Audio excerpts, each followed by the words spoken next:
Praise the Lord. सबको जय मसीह। हम परमेश्वर पिता का धन्यवाद करते हैं कि उसने हम सभी को संभाला, अपना अनुग्रह किया और हमारा मार्गदर्शन किया। हम प्रभु का धन्यवाद करते हैं इस समय के लिए भी जो उसने हमारे जीवन में दिया, ताकि हम उसके वचन को पढ़ें, उसकी इच्छा को जानें। आज हम पढ़ेंगे मत्ती अध्याय 25 का 1 से लेकर 13 वचन तक। इसमें 10 कुँवारियों के दृष्टांत के बारे में प्रभु यीशु मसीह ने बताया है। हमने कई बार ये वचन पढ़े हैं, लेकिन आज हम फिर से इसको गहराई से समझेंगे कि आज परमेश्वर की इच्छा इस वचन के ज़रिए हमारे जीवन में क्या है। प्रभु यीशु मसीह कहते हैं कि स्वर्ग का राज्य उन 10 कुँवारियों के समान है। हम जानते हैं 10 कुँवारियाँ हैं जो जिनमें से 5 बुद्धिमान थी और 5 मूर्ख थी। बुद्धिमान वो थी जब उन्होंने अपने साथ मशालें ली, वो दिए लिए और उसके साथ तेल भी लिया। और मूर्ख वो है जिन्होंने अपने साथ दिए तो लिए, वो मशाले तो ली, लेकिन अपने साथ एक्स्ट्रा वो तेल नहीं लिया। जब दूल्हा आने का समय हुआ, हाँ, वो थक गई थी और वो सब ऊँघने लगी थी और सो गई थी। लेकिन जब आधी रात को जब दूल्हा आया, सब उसके भेंट करने के लिए तैयार हुए। जब वो मूर्ख थी, उनके पास उनकी वो जो मशालें थी वो बुझ रही थी, और लेकिन जो बुद्धिमान थी, उनके पास अतिरिक्त तेल था और वो तैयार थी और प्रभु यीशु मसीह से भेंट करने के लिए चली गई। लेकिन उन मूर्खों ने कहा कि हमें भी अतिरिक्त तेल दो ताकि हम भी तैयार हो। लेकिन उन्होंने कहा कि हमारे पास इतना नहीं है कि मैं हमारे लिए और तुम्हारे लिए भी हो जाए, इसलिए तुम बेचने वालों से खरीद ले लो। जब वो जा रही थी उस तेल को खरीदने, लेकिन उस समय ही दूल्हा आ गया। जो बुद्धिमान थी वो उसके साथ चली गई और जो मूर्ख थी वो रह गई। जब वो आई, वो दरवाज़ा खटखटाया जो बंद हो चुका था, तो उन्होंने कहा कि हमारे लिए वह दरवाज़ा खोल दो। तब उस दूल्हे ने उत्तर दिया कि मैं तुमसे सच कहता हूँ, मैं तुम्हें नहीं जानता। और 13 वचन कहता है, इसलिए जागते रहो, क्योंकि तुम ना उस दिन को जानते हो ना उस घड़ी को। आज ये वचन हमारे जीवन में कितना लागू होता है।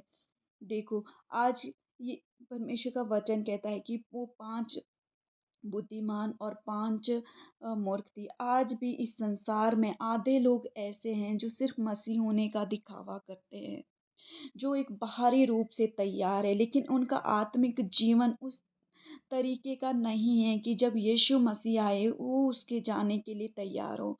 हमने अपने जीवन में सोचना है कि क्या हम उन बुद्धिमान कुँवारियों में शामिल हैं, या फिर उन 5 जो मूर्ख कुँवारी थी। क्योंकि आज भी ऐसे लोग हैं जो सिर्फ़ मसीही ही होने का दिखावा करते हैं, ठीक है? वो नाम के विश्वासी हैं।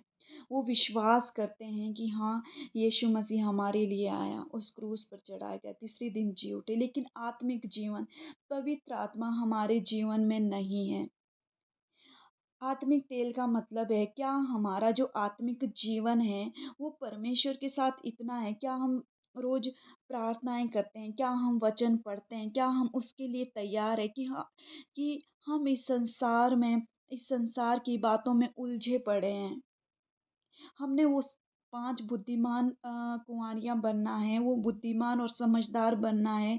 देखो, उन्होंने जब दूल्हा नहीं भी आया था, तब भी उन्होंने अपने लिए तेल लिया।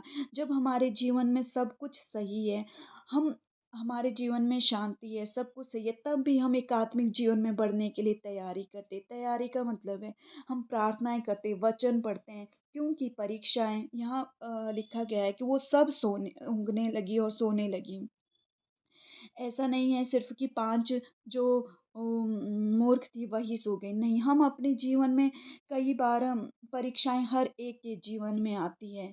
लेकिन यदि हम तैयार नहीं हैं, या यदि हम अपने शांत जीवन में, जब सब कुछ सही है, तब हमने तैयारी नहीं की है, हम उस टाइम आत्मिक जीवन में नहीं बढ़े, हमने वचन नहीं पढ़े हैं, हम प्रार्थना नहीं करते, लेकिन जब परीक्षाएँ आती हैं, जब मुसीबतें आती हैं, तो सब पर आती हैं।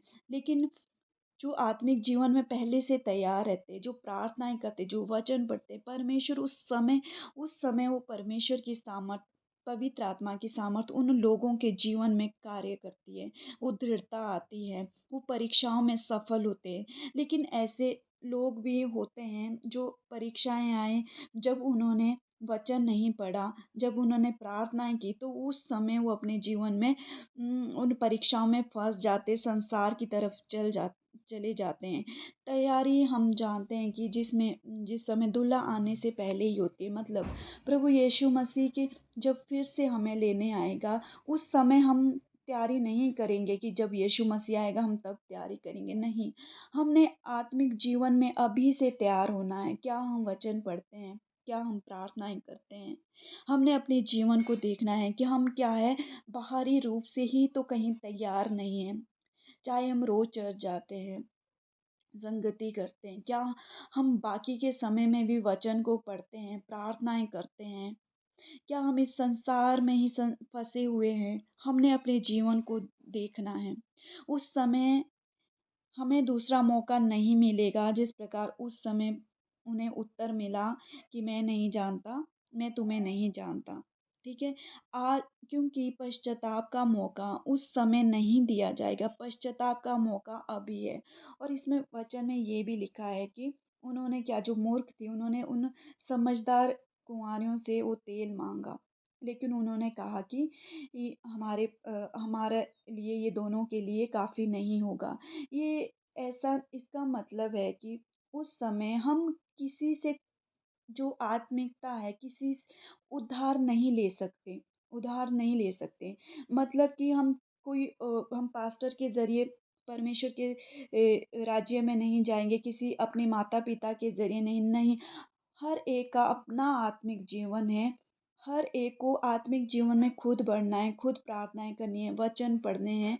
उस समय मतलब हम किसी से आत्मिकता उधार नहीं ले सकते। तेल का मतलब है हम किसी से नहीं ले सकते कि हाँ, वो हमारे हमारे लिए कार्य करें, हमें वो आत्मिकता उधार में दें। किसी के औरों के अच्छे कामों के कारण हम स्वर्ग में नहीं जाएँगे। हमारा खुद का जीवन कैसा है, इसलिए हमने खुद के बारे में सोचना है, अपने किसी और पर भरोसा नहीं रखना है। सिर्फ़ हम खुद परमेश्वर से एक संबंध बना सकते हैं। हाँ, और लोग इस समय में हमारी सहायता कर सकते हैं। हमारे पास्टर, विश्वासी लोग, हमारे फैमिली मेंबर हमारी इस समय तैयार होने में सहायता कर सकते हैं।